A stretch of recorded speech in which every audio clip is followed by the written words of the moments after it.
देखो बच्चों, आपकी हाफ ईयरली एग्ज़ाम समाप्त हो चुकी है। अब हम अपना एनुअल एग्ज़ाम का कोर्स शुरू कर रहे हैं। जो कोर्स आपके बोर्ड एग्ज़ाम में नहीं पूछे जाएंगे वो लेसन आपको बता दिए हैं। जो डिडक्ट हुआ है कोर्स उसको छोड़ के बाकी लेसन हमको एग्ज़ाम के लिए करना है।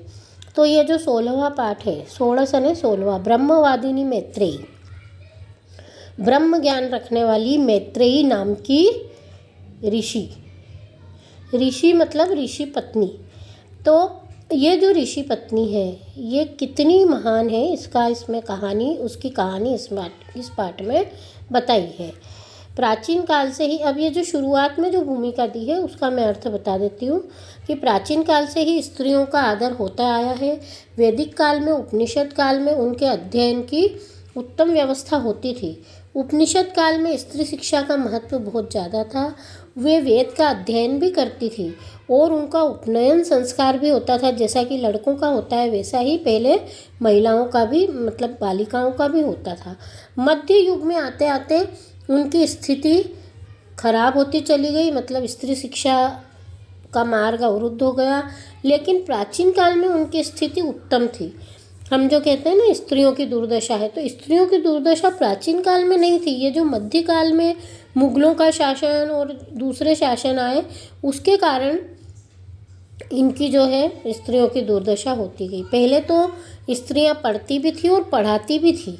मैत्रेयी जो थी न केवल शिक्षित थी, तपस्वी स्त्री थी, बल्कि वो प्रसिद्ध अध्यापिका थी और ब्रह्मवादिनी मतलब ब्रह्म का ज्ञान रखने वाली।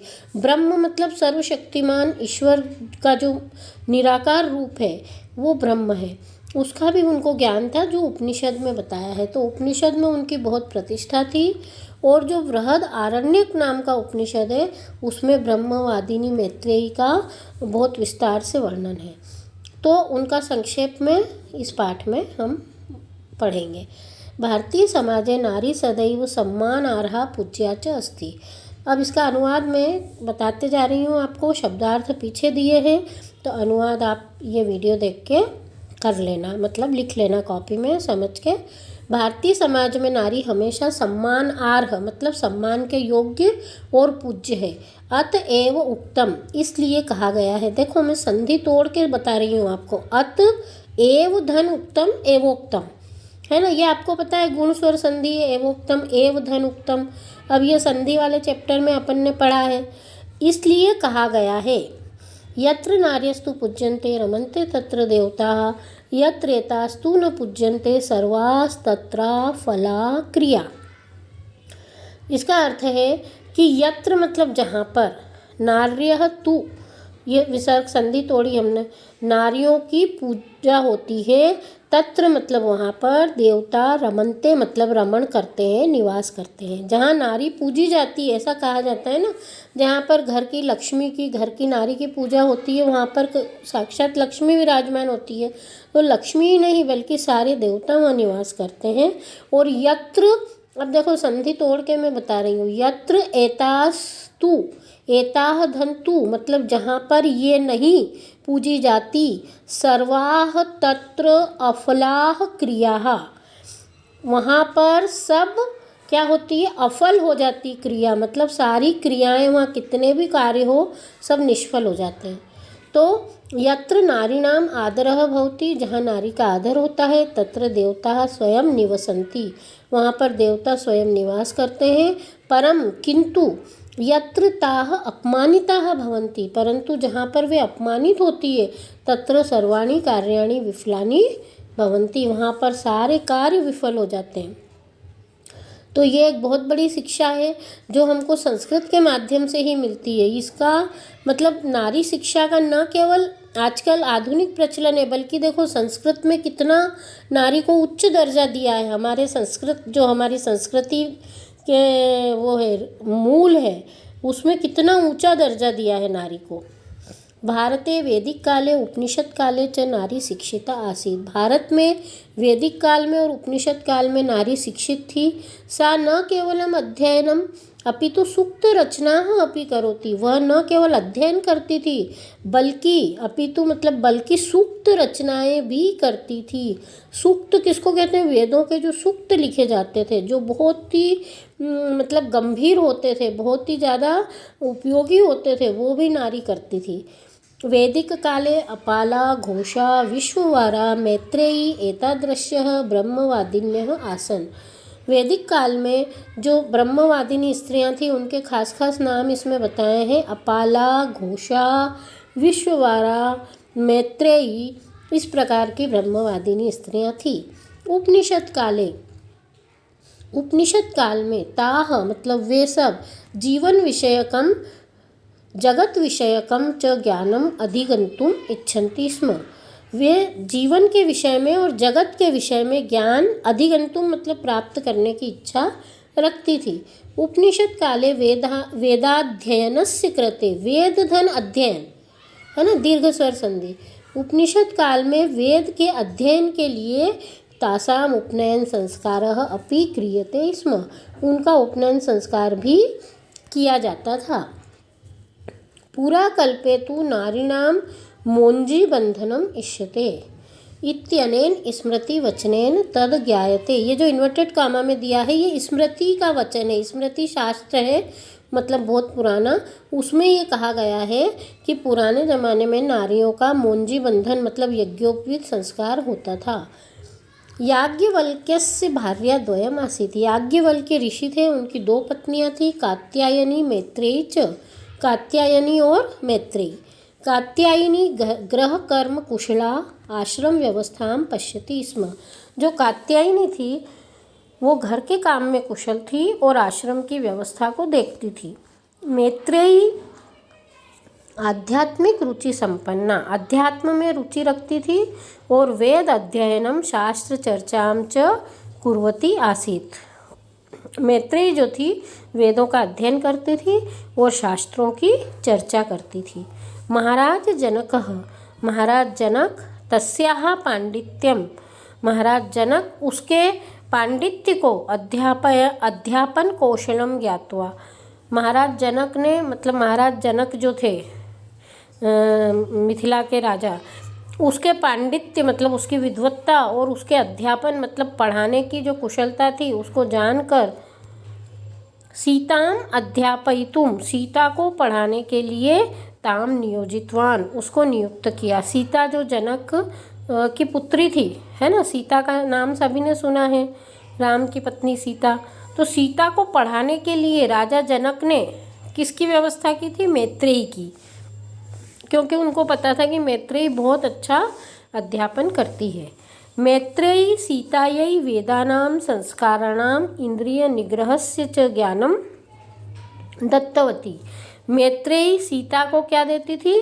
वेदों के संस्कार और इंद्रियों को निग्रह मतलब वश में करना, उसका ज्ञान वो देती थी। सीता को क्या क्या ज्ञान देती थी? वेदों का, संस्कारों का और इंद्रियों को वश में करने का ज्ञान देती थी, मतलब धर्म चर्चा भी करती थी। एतादृशेन अध्यापनेन, एतादृशेन मतलब इस प्रकार के अध्यापन से दृढ़ संस्कार ही, दृढ़ संस्कारों के द्वारा, दृढ़ मतलब मजबूत, मजबूत संस्कारों के द्वारा सीता स्वजीवने अपने जीवन में संकट काले अपि न विचलिता अभवत, संकट काल में भी विचलित नहीं हुई। मतलब सीता को इतना अच्छा संस्कार दिया था मैत्रेयी ने कि वो कितनी भी कठिन परिस्थिति में विचलित नहीं हुई। एकदा याज्ञवल्क्यः, एक बार याज्ञवल्क्य ने मैत्रेयीं कात्यायनीं च आहूतवान्, मैत्रेयी और कात्यायनी को बुलाया तथा उक्तवान् और कहा, अद्य अहम गृहस्थ आश्रमं त्यक्त्वा संन्यास आश्रमं स्वीकरोमि। आज मैं गृहस्थ आश्रम को छोड़कर संन्यास आश्रम स्वीकार करूँगा, मतलब अब मैं सन्यासी हो जाऊँगा। मम गमनात् अनंतरम, मेरे जाने के बाद युवयोः मध्ये कलह मा भवतु। युवयोः मतलब तुम दोनों के बीच में कलह नहीं होना चाहिए, मतलब तुम आपस में कलह न करो। अतः इसलिए संपत्ति विभाजनम कृत्वा एव गच्छामि, इसलिए मैं संपत्ति का विभाजन करके ही जाता हूँ। मतलब जाने के पहले याज्ञवल्क्य ने अपनी संपत्ति का बंटवारा किया। पत्युः निर्णयं श्रुत्वा मैत्रेयी चिंता मग्ना अभवत। पत्युः मतलब पति के निर्णय को सुनकर मैत्रेयी चिंता में डूब गई। यदि मम सर्व आधारः पतिः संन्यासं स्वीकरोति, यदि मेरे सर्व आधार मतलब मेरे सब कुछ मेरे पति संन्यास को स्वीकार करेंगे, तर्हि एतेन नश्वरेण धनेन किम, तो तर्हि मतलब तो एतेन नश्वरेण धनेन, इस नश्वर धन से, देखो तीनों में तृतीय विभक्ति लगी क्योंकि सर्वनाम है, फिर विशेषण है नश्वर और धन जो है उसका संज्ञा है, तो तीनों में एक जैसी विभक्ति लगती है। इस प्रकार के नश्वर धन से मुझे क्या लाभ, यदि मेरे पति ही नहीं रहेंगे तो मुझे ऐसे नश्वर धन से क्या लाभ है। इति विचिन्त्य, ऐसा सोचकर सा उक्तवती, उसने कहा, भगवन् अनेन ऐश्वर्येण युक्तां पृथ्वीं प्राप्य, हे भगवान इस ऐश्वर्य से युक्त, ऐश्वर्य मतलब धन संपदा से युक्त पृथ्वी को प्राप्य मतलब प्राप्त करके अहम अमृता भविष्यामि, मैं तो अमर हो जाऊंगी। मतलब इस ऐश्वर्य से युक्त पृथ्वी को प्राप्त करके क्या मैं अमर हो सकती हूँ, ये उसका क्वेश्चन है। नहीं, मैं ऐश्वर्य को प्राप्त करके अमर नहीं हो सकती। धनेन धनिकः मनुष्यः, धन से धनवान मनुष्य यथा जीवनम सुखेनैव यापयति, जिस प्रकार धन से क्या कर सकता है, धनवान मनुष्य सुख से जीवन बिताता है, तथैव भवत्याः अपि जीवनम सुखमयम भवेत्, वैसे ही भवत्याः मतलब आपका जीवन भी सुखमय हो। परम एतेन धनेन अमृतत्वं न प्राप्यते, परंतु परम मतलब परंतु इस धन से अमृतत्व प्राप्त नहीं होता। इति याज्ञवल्क्यः उक्तवान, ऐसा याज्ञवल्क्य ने कहा। याज्ञवल्क्य ने उसकी बात का समर्थन किया कि धन से सुखी होता है मनुष्य, लेकिन अमर नहीं होता। तत् श्रुत्वा मैत्रेयी अवदत्, यह सुनकर मैत्रेयी ने कहा, यदि वित्तेन न अहम अमृता भविष्यामि, यदि वित्तेन मतलब धन से मैं अमृत नहीं हो जाऊंगी, तर्हि धनम स्वीकृत्य किम करोमि, तो मैं धन को लेकर क्या करूंगी। यत् अमृतत्वस्य साधनम अस्ति, तो इसलिए जो अमृतत्व का साधन है, तद वदतु भवान, वह मुझे आप बताओ। मैं तो अमृत को पाना चाहती हूँ, इसलिए आप मुझे अमृत का साधन बताओ।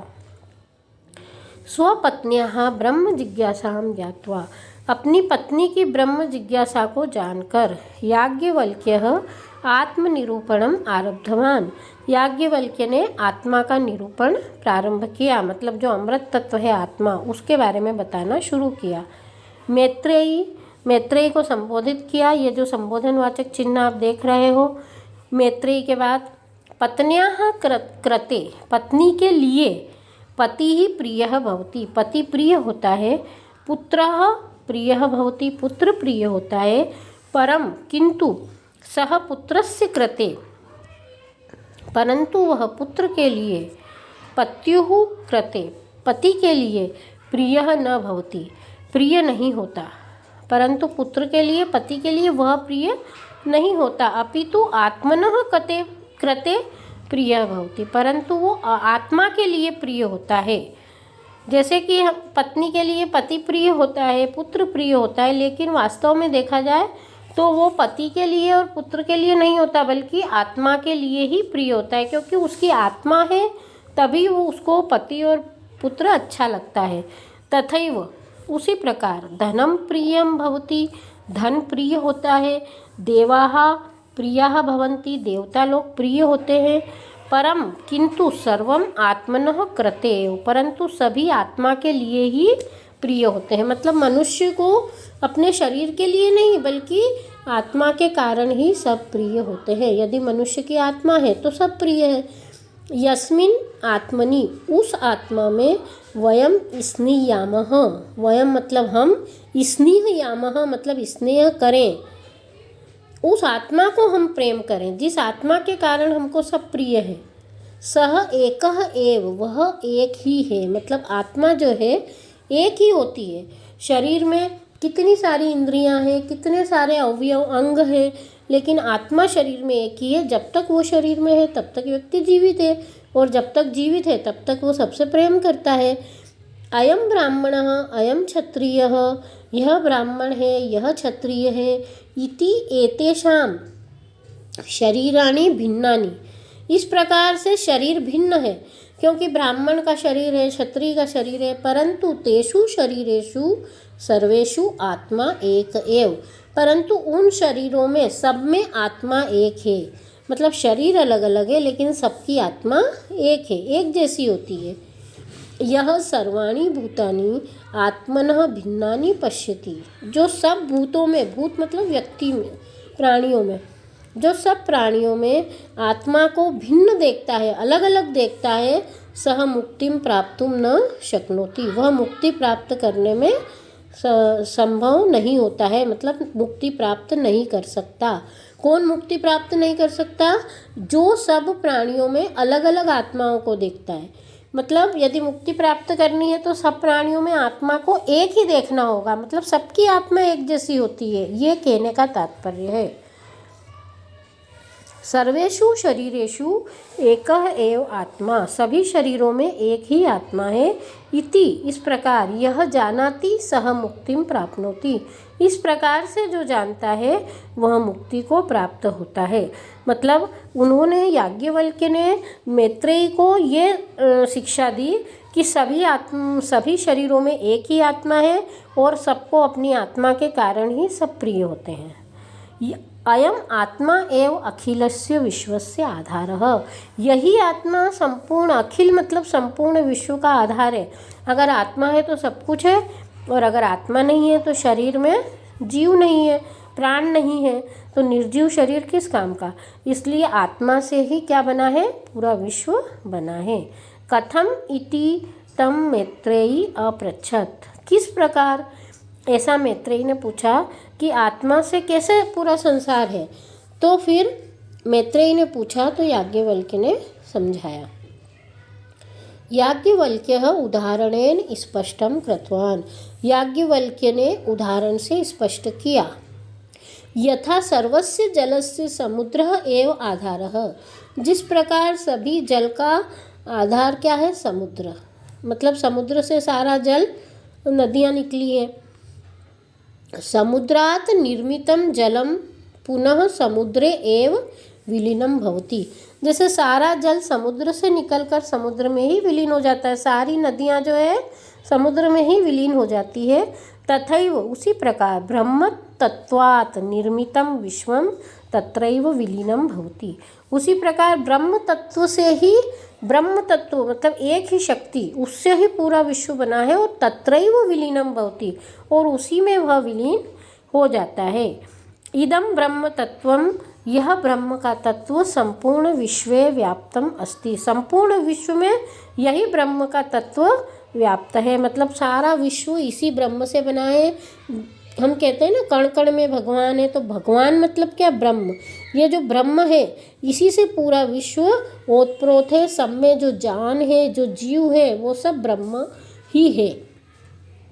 यथा शर्करा, अब उदाहरण से समझाया है कि जैसे शकर जले यानी जल में सर्वत्र समान रूपेण व्याप्ता भवति, जैसे शकर जल में सर्वत्र सब दूर समान रूप से व्याप्त होती है। तथैव आत्मा अपि अंतर्बाह्य व्याप्तः, इसी प्रकार आत्मा भी अंतर्बाह्य मतलब अंदर और बाहर व्याप्त है। जैसे हम शक्कर को जल में घोल दें तो हमको पता ही नहीं कि शक्कर कहाँ है, पूरा जल ही मीठा हो जाता है। वैसे ही आत्मा ही पूरे संसार में है, और वही आत्मा अंदर भी है, मतलब मनुष्य के अंदर भी है, और वही बाहर भी है। मतलब वही जो ईश्वर है वो शरीर के अंदर भी रहता है और वो शरीर के बाहर भी सभी दूर व्याप्त है।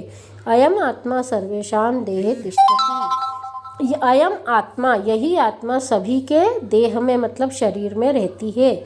सबके शरीर में एक ही आत्मा, एक ही ईश्वर है, वही अंदर है, वही बाहर है। देह नश्वरः, शरीर नश्वर है। देह मतलब शरीर, शरीर का तो नाश होता ही है। हर मनुष्य एक न एक दिन, हर प्राणी एक न एक दिन मरता है।